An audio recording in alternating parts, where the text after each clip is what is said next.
थोड़ा जागो। और मजे की बात यह है कि जागना तुम्हारे शरीर में कहीं भी छिपा हुआ नहीं, जागना कहीं और से आता है। जागने की क्षमता तुम्हारे मन की भी क्षमता नहीं है, तुम्हारे शरीर की भी क्षमता नहीं। वही जागने की क्षमता तुम्हारी आत्मा की क्षमता। जागते ही तुम आत्मवान हो जाते हो। तो जब क्रोध आए तो तुम क्रोध की कम फिक्र लो, जागने की ज्यादा फिक्र लो। क्रोध को जाग कर देखो। काम वासना आए तो काम वासना की चिंता मत लो, जाग के काम वासना को देखो। जाग के तुम दूर हो रहे, एक फासला पैदा हो रहा है। जब भी तुम्हारे भीतर कोई वासना तुम्हें पकड़ ले, तब तुम जागने की कोशिश करो। कठिन होगा। मुझसे लोग कहते हैं कि आप कहते हैं क्रोध में जागो, क्रोध में तो हमें याद ही नहीं रह जाती। धीरे धीरे रहेगी, कोशिश करोगे तो आएगी। क्योंकि बुद्ध को आई, कृष्ण को आई, क्राइस्ट को आई, कोई कारण नहीं तुम्हें क्यों ना आए, क्योंकि तुम भी उसी बीज से बने हो। जब दूसरे वृक्ष बड़े हो गए, बीज टूट गए और फूल खिल गए, तो तुम्हारा बीज भी फूट सकता है। सतत श्रम की जरूरत है, सतत पहरेदारी रखनी पड़ेगी। आज नहीं होगा, कल होगा, कल नहीं होगा, परसों होगा। एक काम तुम करते ही रहो, कुछ भी स्थिति हो, जागने की कोशिश करते रहो। एक दिन अचानक तुम पाओगे बात घट गई, अचानक 100 डिग्री तक जागना आ गया, एक विस्फोट हो गया। और जिस दिन जागरण का विस्फोट होता है, उससे अनूठी कोई घटना इस संसार में नहीं। जैसे हजार हजार सूर्य एक साथ निकल आए। श्री अरविंद ने कहा है कि जब जागा तब पाया कि जिसे अब तक प्रकाश समझा था वो तो महाअंधकार है, और जिसे अब तक जीवन समझा था वो तो मृत्यु की पुनरुक्ति। जब जाना जीवन तब ये पहचान आई। जब जाना असली प्रकाश को, तब पहचान आई कि जिसको हम अब तक प्रकाश समझते थे वो तो कुछ भी नहीं। और जब ये जागरण आता है, तब तुम्हें अपने स्वरूप की पहली दफा प्रतीति होती। उस प्रतीति को शब्दों में कहने का कोई उपाय नहीं। चेष्टा करो। बुद्ध के आखिरी क्षण विदा होते समय के शब्द हैं कि आनंद चेष्टा में सतत संलग्न रहना, एक क्षण को प्रमाद न करना, जरा भी सुस्ती को मत भीतर बैठने देना, क्योंकि जरा सी सुस्ती और बहुत कुछ खो जाता है। तू श्रम करते ही रहना जब तक कि जाग ही ना जाए, तब तक मानना अपने लिए कोई चैन नहीं। अथक श्रम करना, बहुत चोट करनी पड़ेगी तभी ये अंधेरा टूटेगा, क्योंकि अंधेरा कितने दिनों से तुमने संभाल रखा है। पत्थर की तरह जड़ हो गई है तुम्हारी अवस्था, परत बहुत मजबूत हो गई है, आत्मा भीतर छिपी है, झरना भीतर है, लेकिन द्वार बंद हो गए। चोट करने से द्वार टूटेंगे, सतत चोट करने से द्वार टूटेंगे। धीमी ही चोट क्यों ना हो, सतत चाहिए। पानी गिरता है, धीमी धीमी चोट करता है, चट्टानें टूट जाती। तो तुम्हारी स्मृति का जलधार गिरती रहे तुम्हारे यंत्रवत चट्टानों पर। आज नहीं कल चट्टानें टूट जाएंगी। आज लगेगा कि जलधार इतनी कोमल है, इतनी सख्त चट्टानों को कैसे तोड़ेगी, लेकिन सतत जलधार भी अगर सतत बनी रहे तो बड़े से बड़े पहाड़ टूट जाते हैं। पत्थर कमजोर है, सातत्य के सामने कमजोर है। लेकिन तुम्हारी तकलीफ मैं समझता हूं। एक दिन प्रयास करते हो, 10 दिन आराम करते हो, फिर एक आध दिन जोश चढ़ जाता है, फिर एक आध दिन प्रयास कर लेते हो, फिर 10 दिन आराम कर लेते हो। ऐसे बनाते हो, मिटा देते हो, स्थिति वही की वही बनी रहती। हर बार बनाते हो, हर बार मिटा देते हो। पानी सींच देते हो एक दिन, 10 दिन फिक्र नहीं करते, तब तक वृक्ष कोमला जाता, सूख जाता। फिर बीज बोते हो, फिर थोड़ी साल संभार करते हो, फिर भूल जाते। मेरे पास लोग आते हैं, वो कहते हैं कि बड़ा आनंद आ रहा था ध्यान में, लेकिन फिर टूट गया। मैं समझ ही नहीं पाता कि जब आनंद आ रहा था तो फिर क्यों टूट गया। और वो ठीक कह रहे हैं कि आनंद आ रहा था, लेकिन आनंद के लिए भी तुम्हारी चेष्टा सतत नहीं रह पाती। मन हजार बातें सुझा देता है। मन कहता है आज सुबह सो जाओ, कल कर लेना। मन बहुत कुशल है कल का आश्वासन देने, और कल कभी आता नहीं। जो आता है वो आज है। करना हो तो आज कर लेना,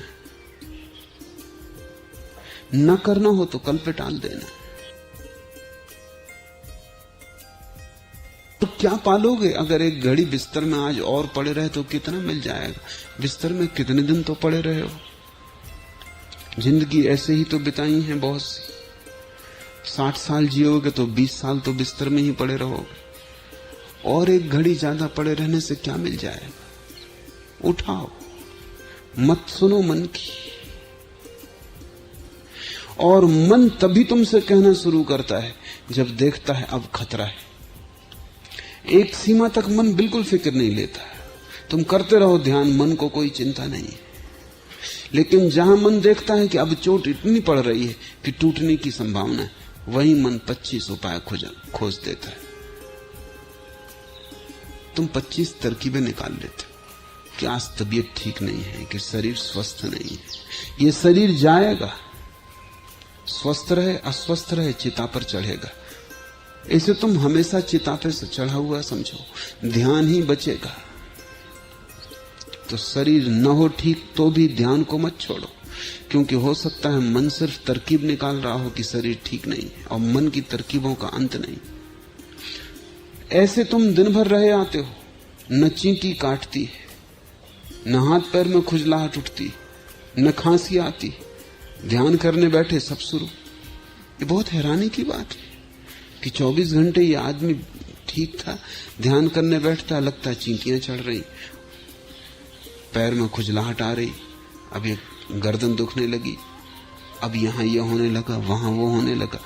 और तुम्हें पता है कि तुमने कई बार आंख खोल के भी देखा, वहां चींटी नहीं, पैर पे कोई चढ़ ही नहीं रहा। मन धोखे दे रहा है। मन कह रहा है कि हिलो, क्योंकि तुम्हारे हिलने में मन का जीवन है, और तुम्हारे थिर हो जाने में मन की मृत्यु। तो मन अपने को बचा रहा है।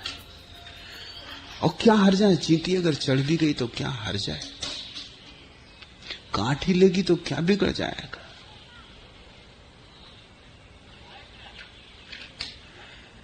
तुम कभी सोचते ही नहीं कि तुम दांव पे क्या लगा है। पैर पे काट ही लेगी चींटी तो काट लेगी, क्या बिगड़ जाएगा। लेकिन तुम ध्यान खोने को राजी हो, चींटी के काटने को सहने को राजी नहीं। इतनी सी भी कीमत न चुकाओगे जागने के लिए। अगर कमर में थोड़ा दर्द हो रहा है तो होने दो। कमर का ही दर्द है, कोई बहुमूल्य खजाना दांव पे नहीं लग गया है। ध्यान के बाद विश्राम कर लेना थोड़ा। नहीं, लेकिन कमर में दर्द है तो तुम ध्यान, परमात्मा सब भूल जाते हो। तुम तत्क्षण कमर का दर्द सब कुछ हो जाता है। ये मन तुम्हें अटका रहा है। मन तुम्हें कह रहा है कि शरीर से लगे रहो। शरीर में हजार उत्पात पैदा कर रहा है। मत सुनो, उपेक्षा करो, कह दो कि ठीक है, ये शरीर जाएगा, ये तो चिता पे चढ़ेगा। चींटी ने काटा तो चढ़ेगा, न काटा तो चढ़ेगा। कमर में दर्द रहा तो चढ़ेगा, न रहा दर्द तो चढ़ेगा। इसकी अब हम बहुत चिंता नहीं ले रहे हैं। मन से कह दो कि तू बकवास बंद कर। अपने मन से बात करना शुरू करो। उसे कहना शुरू करो कि जो हमने निर्णय किया वो हम करेंगे, तो बीच बीच में मत आ। और अगर तुमने उससे ठीक से बात की तो तुम चकित हो जाओगे। अगर तुमने बलपूर्वक बात की तो बीच में आना बंद हो जाता। गुलाम गुलाम है, मुंह लगा गुलाम है, बस इतनी ही बात है। बहुत उसकी सुनी है तो वो सुनाता है, वो रास्ते बताता है। तुम एक दफा कह दो कि चुप हो जाओ तो मन चुप हो जाता है। कह के देखो, बलपूर्वक कह के देखो। ऐसे डरे डरे मत कहना। ऐसा मत कहना कि हमें मालूम तो है कि वो चुप होगा नहीं, तब तुम कह ही नहीं रहे हो। कह दो कि चुप हो जाओ। अगर तुमने ठीक से कहा तुम पाओगे, तत्क्षण मन चुप हो जाता। मन तुम्हारा गुलाम है, तुम्हारा यंत्र है। तुम मालिक हो, अपनी मालिकियत की घोषणा करो। यह कोई दमन नहीं है मन का, यह सिर्फ मालिकियत की घोषणा है। ये सिर्फ ये कहना है कि मैं मालिक हूं, निर्णायक मैं हूं, तेरा काम मेरे निर्णय में साथ पहुंचाना है। जल्दी ही तुम पाओगे मन हट जाता है। मन के हटते ही शरीर के उत्पाद बंद हो जाते और जागरण की धीमी धीमी ज्योति उठनी शुरू हो जाती। गहन अंधकार के बाद जैसे सुबह, मरुस्थलों में भटकने के बाद जैसे अचानक मिल गया मरुद्धान, ऐसा ही वो जागरण है। हजारों हजारों जन्मों तक धूप में चलने के बाद जैसे मिल गई वृक्ष की छाया, ऐसा ही शीतल वो जागरण है। प्यासे को जैसे पानी, भूखे को जैसे भोजन, ऐसे ही आत्मा की प्यास के लिए वो जल स्रोत है। और एक बार तुम्हें उस जल स्रोत की थोड़ी सी भी समझ आ जाए कहां है, तब तुम पाओगे कि तुम चाहे बाहर से कितने ही भिखारी हो, भीतर से तुम सम्राट हो। और बाहर से प्रकृति ने तुम्हें घेरा है, लेकिन भीतर से तुम परमात्मा हो। जैसे हर मिट्टी के दिए में ज्योति है, ऐसे हर मिट्टी की तुम्हारी देह में परमात्मा की ज्योति है। लेकिन तुम मिट्टी के दिए से इतने उलझे हो कि तुम्हें याद ही नहीं आती कि ज्योति भी है। मिट्टी का दिया ज्योति को संभालने को है, लेकिन मिट्टी को दियों को संभालने में तुम ज्योति को भूल गए हो। स्मरण करो ज्योति का, और ज्योति की स्मरण का अर्थ है 24 घंटे कुछ भी करो, एक काम भीतर जारी रखो कि जाग कर करेंगे। साइकिल चला रहे हो रास्ते पर, जाग कर चलाओ और तुम फर्क अनुभव करोगे फौरन। अगर तुम जाग के चलाओगे तुम पाओगे तत्क्षण पूरे शरीर की दशा बदल गई। भोजन कर रहे हो, जाग के करो, तत्क्षण तुम पाओगे गुण बदल गया, भीतर की चेतना का गुण और हो गया। एक हल्की शांति, एक सौम्यता, एक मधुरिमा तुम्हें घेर लेगी। अन्यथा तुम यंत्र हो। अभी तो तुम यंत्र हो, अभी मनुष्य होना नाम मात्र को है। मनुष्य होने का अर्थ तो है जागना, पुनरुक्ति को तोड़ देना, मौलिक में प्रवेश, नए में, शाश्वत नए में पदार्पण।